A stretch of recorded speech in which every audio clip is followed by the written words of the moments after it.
நண்பர்களை நீங்கள் பார்த்து கொண்டிருப்பது உங்கள் கௌசிகா ரிவ்யூ. சரி வாங்க வீடியோக்குள்ள போய் அடுத்து என்ன நடக்க போகுது அப்படின்னு சொல்லிட்டு பார்த்தீங்கன்னா சுவாரஸ்யம் நிறைந்த இந்த தொடரில் உங்களுக்கு முக்கியமான ஒரு பதிவை தாங்க நாங்கள் பதிவிட போகிறோம். அப்படி என்ன நடக்குது அப்படின்னு சொல்லிட்டு பார்த்தீங்கன்னா நம்ம மல்லி இருக்காங்கல்ல, அவங்களுக்கு முன்னாள் காதலன் அதாவது தினேஷ் அவரை பற்றியான உண்மை சம்பவங்களை தான் நம்ம தீபக் சொல்ல வந்திருக்காரு. இந்த சமயத்தில் தாங்க கரெக்டாக அவங்க அண்ணி அதாவது நாகு இருக்காங்கல்ல, அவங்களும் மறுபக்கம் பாபுவும் சேர்ந்து கடன் தொல்லை தாங்க முடியாமல் மல்லியை இன்னொரு பர்சன் அதாவது ரவுடிக்கு கல்யாணம் பண்ண பார்த்தாங்க. அது உங்களுக்கும் நல்லாவே தெரியும். அந்த தருணத்தில் தான் நம்ம தினேஷ் வந்து எனக்கே கல்யாணம் பண்ணிட்டாங்க, நான் அவன் மேலே உயிரே வச்சுன்னு இருக்கேன் அப்படின்னு சொல்லிட்டு சொல்கிறாரு. இதுக்கும் எனக்கு எந்த சம்மந்தம் இல்லை அப்படின்னு சொல்லிட்டு மல்லி ஒரே வார்த்தையில் மலிப்பிடுறாங்க. என்னோட அண்ணா அண்ணி என்ன சொல்கிறாங்களோ அதுதான் எனக்கு வேத வாக்கு. தம்பி நீ சொல்கிறது எல்லாமே புரியுது, நீ நல்லா பையன்தான், நல்லா வேலை தான் செய்கிறேன், இருந்தாலும் எங்களுக்கு இப்போ 30 லட்சம் கடன் இருக்குது, அந்த 30 லட்சம் உங்ககிட்ட இருக்கா சொல்லு.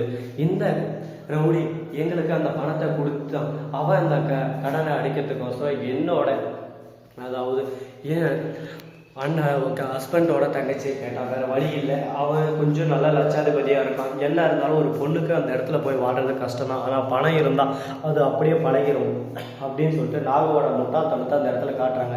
இந்த வலியும் வேதனையும் தாங்க முடியாமல் துக்கத்திலையும் துயரத்திலையும் கூணி குறுகி போய் உட்காந்து கதறி கதறி தேம்பி தேம்பி வெம்பி அழ ஆரம்பிச்சிடறாரு நம்ம தினேஷ். உடனே வீட்டுக்கு போகிறாரு. போய் பார்த்தா பணம் கிடைக்கல. வேறு வழி இல்லாமல் தான் அக்கா கிட்ட இந்த விஷயத்தை சொல்லவும் முடியாமல் மெல்லவும் முடியாமல் கெல்லவும் முடியாமல் போய் எக்ஸாமில் எழுதுறாரு. எக்ஸாமில் சிறந்த ரிசல்ட் வருது. அந்த ரிசல்ட்லேருந்தே நம்ம மல்லிக்கு கல்யாணமும் ஆகுது அப்படின்னு சொல்லிட்டு அவர் நினச்சிருக்காரு. ஆனால் அந்த கல்யாணம் நிறுத்தப்படுது. அந்த சமயத்தில் அப்படியே போயிட்டு இவர் பாய்சன் குடிச்சிட்டு இறந்துடுறாரு. இதை தெரிஞ்சுக்கிட்ட நம்ம தீபிகாவுக்கு செம கோவம் வருது. ஒரு நாள் போகுது, 2 நாள் போகுது, 3 நாள் போகுது, 4வது நாள் இதுக்கான காரணம் தெரிய வருது. ஏன்னா நோட் புக் எல்லா தவளையும் மல்லின்னு எழுதி வச்சு அந்த மல்லியால் தான் இந்த அளவுக்கு நடந்துக்குது அப்படின்ற விஷயமே தெரிய வருது. இது தெரிய வந்ததும் ரொம்ப கோவப்படுறாங்க. போயிட்டு மல்லியை பிடிக்கணும்னு சொல்லிட்டு போகிறாங்க. அந்த ரவுடிகளோட தாட்சை தாங்க முடியாமல் மல்லி இடத்த காலி பண்ணி வேறு இடத்துக்கு போயிடுறாங்க. ஏன்னா அவங்க அண்ணன் வந்து நில புரோக்கராக இருக்கிறதுனால இது ஒரு வசதியாக அவங்களுக்கு இருக்குது. அந்த இடத்த விட்டு கடந்து போயிட்டாங்க. எங்கே போனாலும் எங்கே பார்த்தாலும் காணோம். என்னடா இந்த மல்லி எங்கடா போனா அப்படின்னு சொல்லிட்டு தெரியாம அறியாம புரியாம வேதனையிலும் குழப்பத்திலையும் தம்பி மேல உயிரே வச்சுன்னு இருந்த தீபிகா அந்த தருணத்துல உடஞ்சி சுக்குநூறு ஆயிட்டாங்க. வேற வழி இல்லாம அவங்க ஃபோக்கஸ் ஃபுல்லா இந்த மாதிரி போனதுனால செம்ம கோவம் வந்துடுது நம்ம தீபக்கு. உடனே தீபக் எவ்வளவோ சொல்லி பார்க்குறாரு. ஆனா தீபக்கும் மறுபக்கம் தீபிகாவுக்கு இடையே அவங்க தம்பியோட மரணம் மிகப்பெரிய ஒரு பிரிவினையை உண்டாக்குது. இந்த பிரிவினையால தீபிகாவை விட்டு பிரிஞ்சு வர சூழ்நிலை தள்ளப்படுறாங்க. அதே சமயம் நம்ம தீபிகா எப்படியாவது தான் குற்றவாளியா கருதப்படுற மல்லியை அழிச்சு ஆகணும்னு சொல்லிட்டு போலீஸுக்கு படிக்கிறாங்க. போலீஸுக்கு படித்து நல்ல முறையில் சிறந்த முறையில் அவங்க போலீஸ் அதிகாரியாக மாறி எல்லா தாவலையும் போகிற எங்கெங்கே டிரான்ஸ்ஃபர் போகிறாலும் எல்லா ஊர்லேயும் தேடுறாங்க. தேடாத இடம் இல்லை, ஓட்டா இல்லை.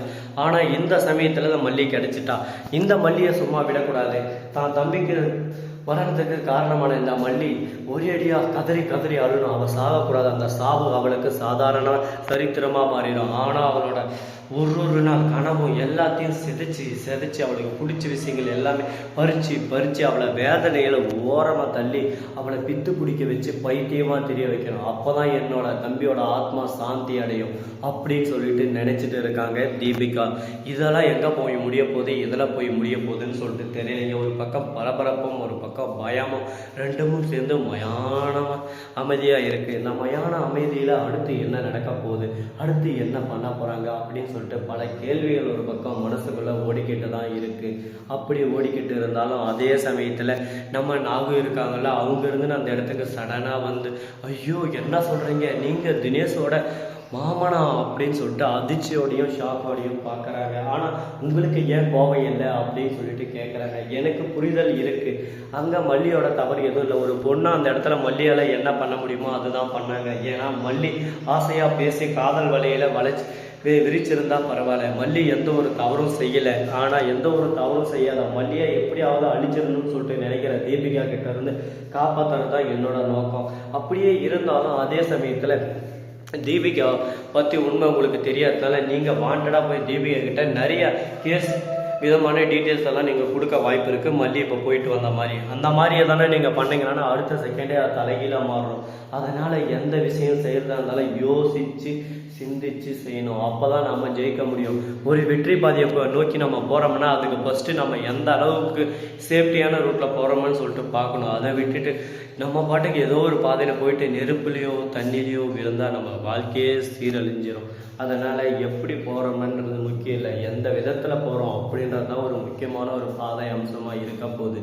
பார்ப்போம் இதுக்கப்புறம் என்னென்ன நடக்க போகுது, எப்படியெல்லாம் கொண்டு போக போகிறாங்க அப்படின்ற இன்ட்ரெஸ்டிங்கான விஷயங்களை நீங்கள் உடனுக்குடன் தெரிந்து கொள்ள மறுபக்கம் இருக்கிற நம்ம மல்லியோட வரலாறை தெரிஞ்சுக்கிட்டு இதுக்கு மேலே மல்லி தப்பிப்பாங்களா தப்பிக்க மாட்டாங்களா, மல்லி ஆதரவு கொடுப்பாங்களா கொடுக்க மாட்டாங்க, ஒரு நபர் மல்லிக்கு ஓட் அப்படின்றது லைக் பண்ணுங்க. ஏன்னா நீங்கள் லைக் பண்ணுற ஒரு லைக்கும் எனக்கு ரொம்ப இம்பார்ட்டன்ட். அதே மாதிரி மல்லியை பற்றி நீங்கள் எந்த அளவுக்கு பாசிட்டிவாக கமெண்ட் பண்ணுறீங்களோ அதுக்கேற்ற மாதிரி உங்களுக்கு பரிசுகள் கண்டிப்பாக வழங்கப்படும். அந்த பரிசுகளுக்கு தகுதியான நபர் யாருன்னு இன்னும் 2 டேஸில் நான் தேர்ந்தெடுக்க போகிறேன். மறக்காமல் கமெண்ட் பண்ணுங்கள், லைக் பண்ணுங்கள், ஷேர் பண்ணுங்கள். இந்த வீடியோ பிடிச்சிருந்தா லைக் பண்ணுங்கள், கமெண்ட் பண்ணுங்கள், ஷேர் பண்ணுங்கள், டிங் டிங் பெல்லை தட்டி விட்டு போங்க. அப்போ தான் நாம் போகிற அடுத்தடுத்த வீடியோ உங்களுக்கு உடனுக்குடன் நோட்டிஃபிகேஷனில் வந்து கொண்டே இருக்கும். மிக்க நன்றி. தேங்க்ஸ் ஃபார் வாட்சிங். Tata, see you. நன்றி, வணக்கம், வந்தனம், வருக தருக.